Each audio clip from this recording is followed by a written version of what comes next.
We asked 15 participants across different generations the same 3 questions regarding capital punishment. To keep the dialogue focused, we have selected the 5 most diverse perspectives for each topic.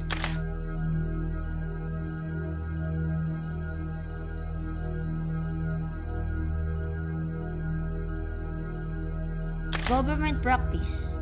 May isa nga nasayaat nga batas. Type of punishment here in the Philippines which is banned. Pinaka-mabigat na parusang pwedeng ipataw sa isang taong nagkasala. Kapatay kumot, patay mo lang ang atiwan.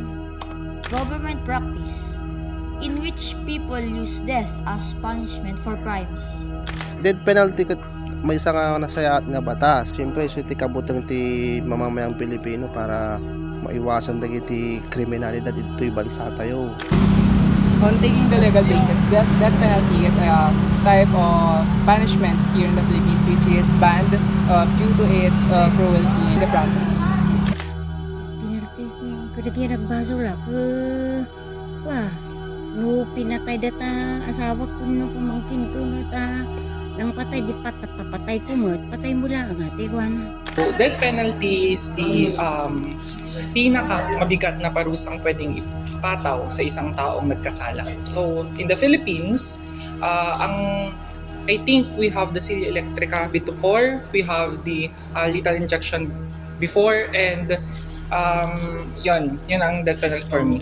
Do you support it or oppose it? I oppose the implementations of the death penalty. First, the Philippines is a signatory ang tinatawag ata nilang second protocol. So it's a treaty na pinermahan ng Philippines na we are abandoning the death penalty. Kuha na, musyak lang For me as an individual, I would like to support the death penalty, especially on the heinous crimes such as murder and the cases on violence against women and their children. Ay, siyempre kasi no may pakwalita nga batas, ado ti agbutang ti lalo dagiti kriminal nga mapaspasamak, especially dagiti magaton rape, kakasjay. I do support it as it can give justice to victims.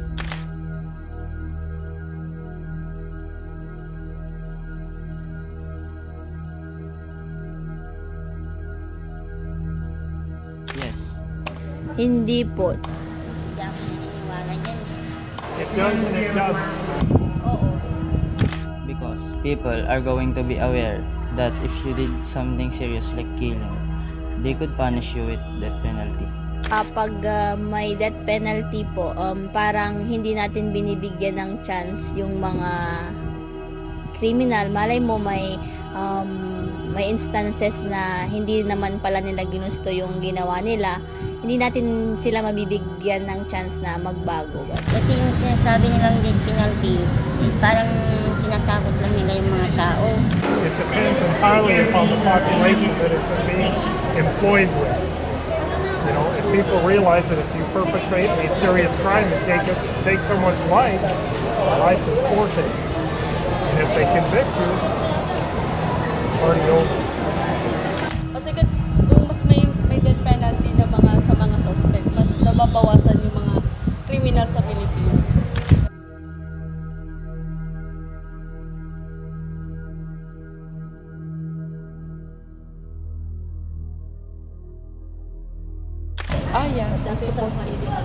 Suportara. Hindi ako pabor sa pagbabalik ng death penalty. Yes, but we still need to consider a lot of things, especially in this generation that Philippines, we sure know that our justice system is up. Up talaga ang justice system ng Pilipinas. So, before we reinstated death penalty, siguro ang una muna nating ayusin is the justice system of the Philippines. Sa follow-up question, how would it affect your perception of justice and safety in your community? Personally, shock.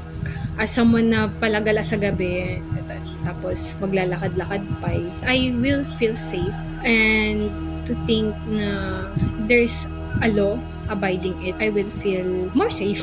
Yan. Kung sakali man ito'y bumalik, dapat kung sino man ang maparusahan ay talagang kriminal at lumalabag sa ating saligang batas. Ayun talaga magiging na safety na tayo pag may ganito may itong death penalty na to.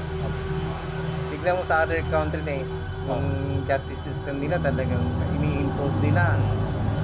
Tignan mo walang crime. Kung mayroon man, bihira lang. Like Saudi Arabia, di ba? Ganun ka agad. Walang pinipili doon na yun kasi ang maganda na impose ng dito sa Pilipinas malesen naman yung crime. Siyempre, may nga komunidad nga siyempre no may patupad ti dit penalty, adon ti mabutang nga agaramid iti dakes, ti hanga nasayaat. Natipir iti rik na, kasi agad ti panagbutang iti society na, agad ay tanga din tagad din pinal.